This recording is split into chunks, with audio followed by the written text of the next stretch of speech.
Everyone welcome to another video. इस video में हमने प्रीवियस वीडियो में डिस्कस किया था बैक्टीरियल एजेंट्स कॉजिंग डायरिया, और इसमें हम डिस्कस करने लगे हैं वायरल एजेंट्स। अब हमने जो मेंशन मैंने किए हैं दो ही वायरस किए हैं, एक नोरो वायरस एंड एक रोटा वायरस, बिकॉज यही दोनों मेंशन है सिर्फ मीडियम रॉबिन्स में, जो कि हम लोग सब अपनी रेफरेंस जो है यूज़ कर रहे हैं। तो नोरो वायरस के बारे में जैसे मैंने पहले आपको कुछ जनरल फीचर्स बताती थी और कुछ पैथोलॉजी में डिस्कस करते थे, तो वही माइन्यूट सा और समराइज फॉर्म में हम रहेंगे।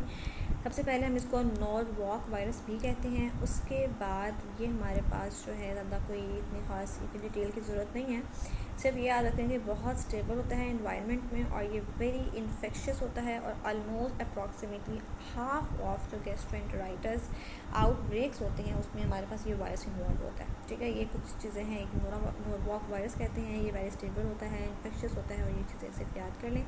इसके हमारे पास दो ट्रांसमिशन जो होते हैं ना, वो रूट्स होते हैं। एक तो ये ओरोफिकल रूट से ट्रांसमिट होता है, जो कि अभी तक सारे बैक्टीरियल एजेंट्स वहीं से ट्रांसमिट हो रहे होते हैं। इसीलिए प्लीज़ खाना धो के अच्छी तरह चीज़ों को जो होते हैं ना वो हाइजीनिक तरीके से इस्तेमाल किया करें। पानी पीते हुए भी देख लिया करें लाजमी तौर पे कि पानी कितना हाइजीनिक है और गंदा पानी तो नहीं है। अनलिमिटेड डिजीज़ फैलती हैं ओरोफिकल रूट से, आप लोग को इमेजिन भी नहीं कर सकते।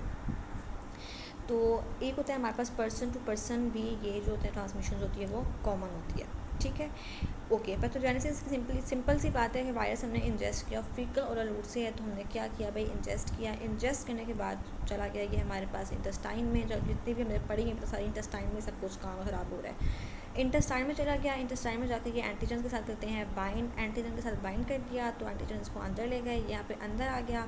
रेप्लिकेशन की, यहाँ पहले एक अंदर गया था, यहाँ पर रेप्लिकेशन करने के बाद इसने क्या किया, एपिथेलियल सेल्स को इनको डिस्टर्ब किया। कैसे कि जो ये पूरी विलाई है उसकी एट्रफी हो गई। ये देखें, एक विलाई में पहले 1 2 3 4 माइक्रोविलाई थे, यहाँ पे क्या शुरू किया हुआ है कि एक माइक्रोविलाई भी नहीं पड़ा हुआ सारा, एट्रफी हो गई है उसकी। ठीक है, और एट्रफी करने के बाद क्या होता है कि जब ऑफकोर्स माइक्रोविलाई ख़त्म हो जाएंगे या विलाई की एट्रफी हो जाएगी, तो अल्टीमेटली एब्जॉर्प्शन जो होगी वो डिक्रीज़ हो जाएगी।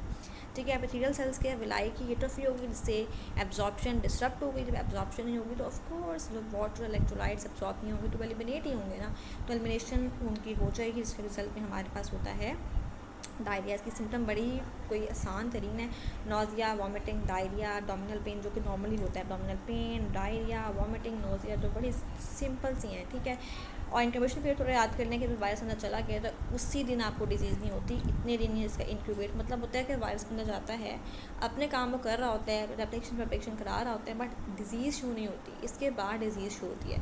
तो इंक्यूबेशन पीरियड हो गया एक्सट्रीमली कंटीजियस, यानी कि बहुत ईजिली स्प्रेड हो जाता है, और लो इन्फेक्शियस डोज। अभी तक हमने सिर्फ एक बैक्टीरिया की पढ़ी है, लो इन्फेक्शियस डोज। ज़रा फटाफट मुझे याद करके कमेंट में बताएं कि वो याद है या कि नहीं याद, फिर मैं बताऊँगी आप लोगों को, मैं एंड पे बताऊँगी अगर मुझे याद रहा तो। अब मैं नहीं बताऊँगी, अब तक दोबारा देखेंगे आप लोग। ठीक हो गया, और ये वायरल है तो इसकी भी लो इन्फेक्शियस डोज है। ठीक है, और तो मैं बता देती हूँ, शिगेला जैसे बैक्टीरिया, इसकी लो टॉक्सिन जो थी वो डोज आपको चाहिए थी।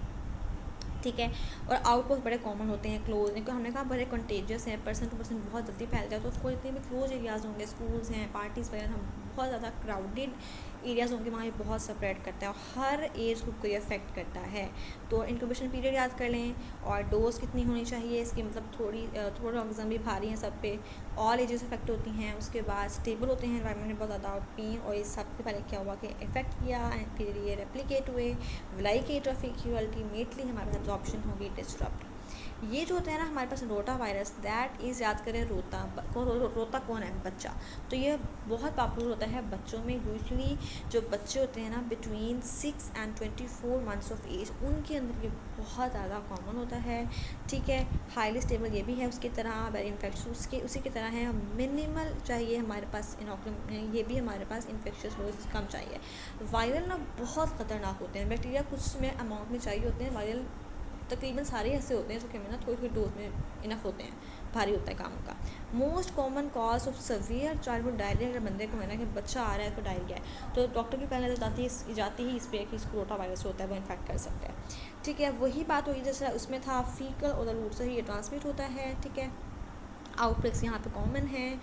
अब इसमें हमारे पास फ़र्क क्या होता है कि भाई बैक्टीरिया चला गया, वायरस अंदर चला गया, इंजेस्ट हो गया। अब इसमें जाके क्या करना है कि ये एंटीरोसाइट की जो मैच्योर एंटीरोसाइट क्या होती हैं, एब्जॉर्प्टिव होती हैं, एब्जॉर्प्शन करती हैं, सारा कुछ होता ही इंटेस्टाइन में एब्जॉर्ब है। तो मैच्योर एंटीरोसाइट्स को कर देता है ख़त्म, यानी कि एब्जॉर्प्टिव फंक्शन जो है वो लॉस, और उसके रिजल्ट में रीपॉपुलेशन हो जाती है कि लॉस ऑफ एब्जॉर्प्टिव सेल्स। और रीपॉपुलेशन किसकी हो जाती है, इमेच्योर सिक्रीटरी सेल्स की। इमेच्योर सेल्स आ जाते हैं जो कि सिक्रीशन बढ़ा देते हैं।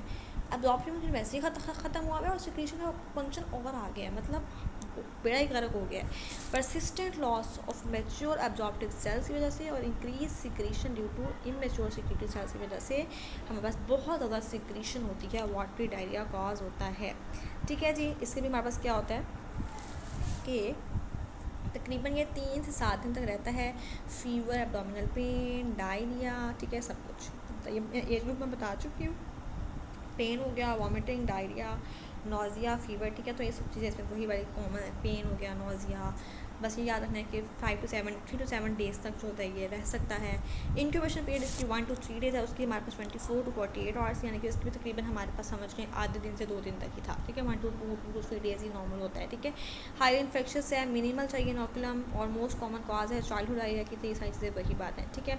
अवेलेबल वैक्सीन जो होती है वो हाईली इफेक्टिव है इन प्रिवेंशन। ऑफ कोर्स वैक्सीन देते हैं वायरल इन्फेक्शन के लिए, प्रिवेंट करें तो वैक्सीन लगाए जाते हैं। ठीक हो गया। तो ये 2 वायरस थे, ये बहुत ही ईजी हैं, बड़े रिलेटेबल से हैं, दोनों ओरोफिकल रूट से हैं, दोनों इन्फेक्शस हैं, दोनों की लेस इनोकुलम चाहिए। दोनों ही हमारे पास जो है इंटेस्टाइन में जा रहे हैं। एक एब्जॉर्प्टिव फंक्शन कम कर रहा है, सिक्रीटरी सेल बढ़ा रहा है, एक जाके विलस की एट्रोफी कर रहा है और साथ में उससे एब्जॉर्प्टिव फंक्शन लॉस हो रहा है। इसमें दोनों में वाटरी डायरिया हो रहा है, पेन है, फीवर है, नोज़िया है। इंक्यूबेशन पीरियड थोड़े से डिफरेंट हैं, बाकी सब चीज़ तकरीबन सेम ही है, ठीक है जी। तो ये हमारे पास थोड़े से था, डिटेल इतनी ही दी हुई है हमारे पास, वहाँ भी प्रोविंस में भी, तो इतने ही वर्ड्स मैंने डिस्कस किए हैं। नेक्स्ट वीडियो में इंशाल्लाह ताला we will discuss the parasites causing diarrhoea. तब तक के लिए अल्लाह हाफ़िज़, अपना ख्याल रखिएगा।